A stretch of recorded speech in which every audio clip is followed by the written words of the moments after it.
Experience the transformative journey of faith with Path of Faith as we navigate the complexities of life and discover the profound truths that unite us all.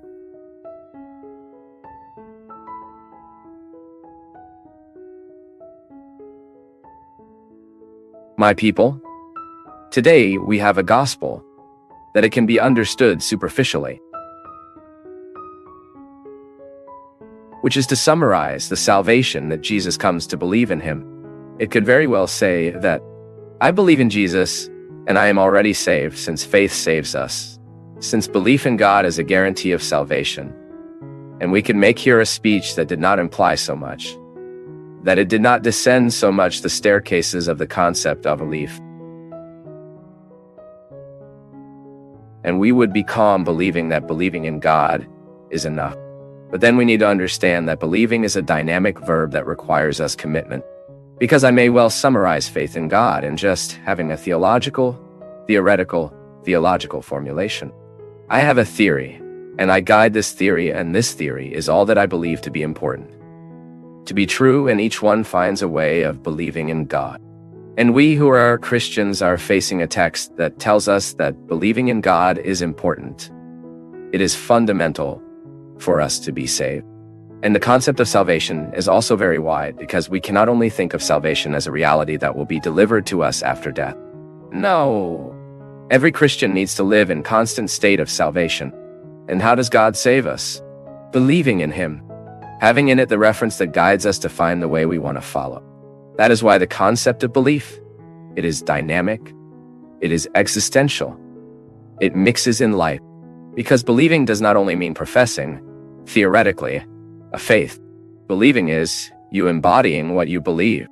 And in the case of Christianity, we can only be Christians if we embody the presence of Jesus, the person of Jesus, whom we find in the sacraments, which we find in the Word, which we find in confession, communion, which we find in coexistence. It is a privileged place of the real presence of Jesus. It is in the other. He said that, I am not inventing. At the end of the Gospel of Matthew, Jesus talks about the conditions to be saved. Visit when he is sick, giving food when he is hungry, be shelter when he is discovered. And the disciples asked, okay, but when did we see him hungry? When did we see him thirsty? When did we see it in need to be sheltered? Then he puts himself in the other's shoes, and he says, every time you have denied doing this to a minor of my brothers, mine, you are denying me. So you see, Jesus immediately identifies himself, has no mediation. Where there is a needy person, whether of spiritual health, physical health, spiritual food, material food, spiritual shelter, material shelter. There Jesus is present. Acid is present here in the Eucharist. Oh, but we don't want this commitment. That's too much for us. Yeah, I am sorry to inform that if we do not understand this yet, we do not believe. Because believing is not just repeating theological formulas, it is not just knowing color catechesis. It is to embody Jesus' proposal. And Jesus' proposal is that each of us could be where we are, with whom we are, their real presence. So he is in the one who helps. He is in the one he receives, and we, par excellence, because we are configured in it. We are beings of communion. To believe in God is to bring your desire to the world. And it is very interesting because in the first reading it says that we are with a hard head we have difficulty understanding. But a lot. We understand God what suits us.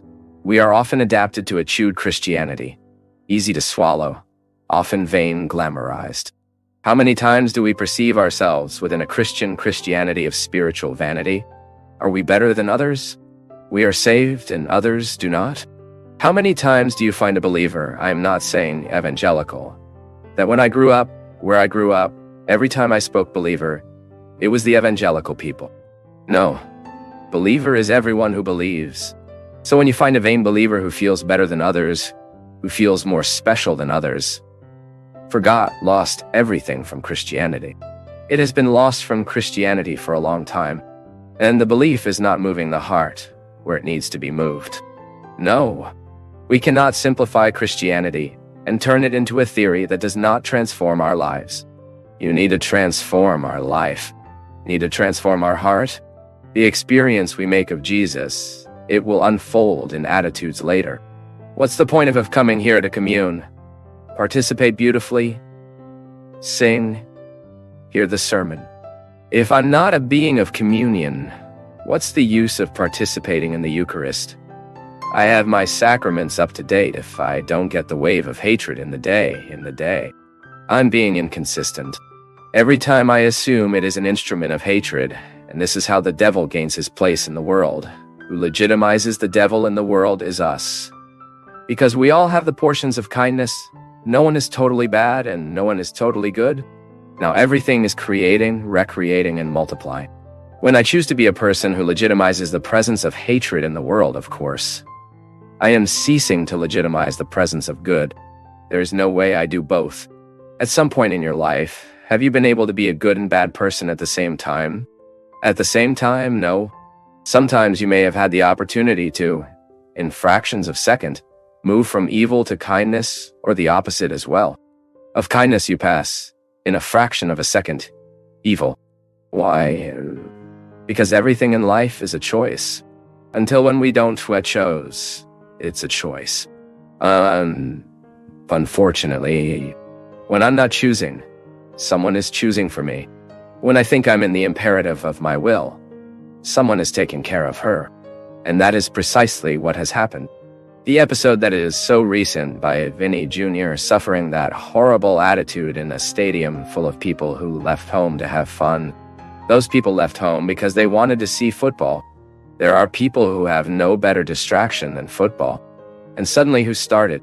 It was certainly a person who gave the first racist, prejudiced, evil, devilish scream. And that was gaining body to the point of being staunch images. It gives us the feeling that the whole stadium is shouting offenses to that boy who left home to play his football.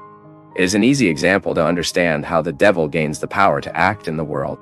When a person legitimizes his presence and moved by wickedness does, he has attitudes that hurt, who cheat, and then gaining fans, generating connections.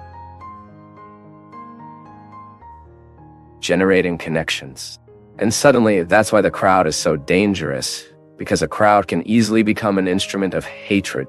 The opposite is also true. Suddenly, it was missing in the crowd someone who shouted the different, who shouted a compliment, and that other people started to scream a compliment to that boy. But no. Unfortunately, at that time, what prevailed, what won was the hatred, was prejudice, it was racism. And nothing impoverishes us more as people than we feel superior to others, including religiously, which is precisely what tells us here. Why am I saying that? Because many people believe in God, not the same way we, not as intensity as us, and sometimes have achieved much better results than us.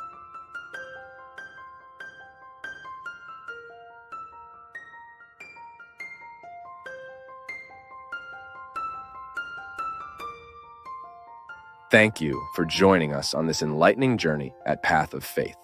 Don't forget to leave your thoughts in the comments below. Give us a thumbs up if you enjoyed the video, share it with your loved ones, and subscribe to our channel for more inspiring content like this.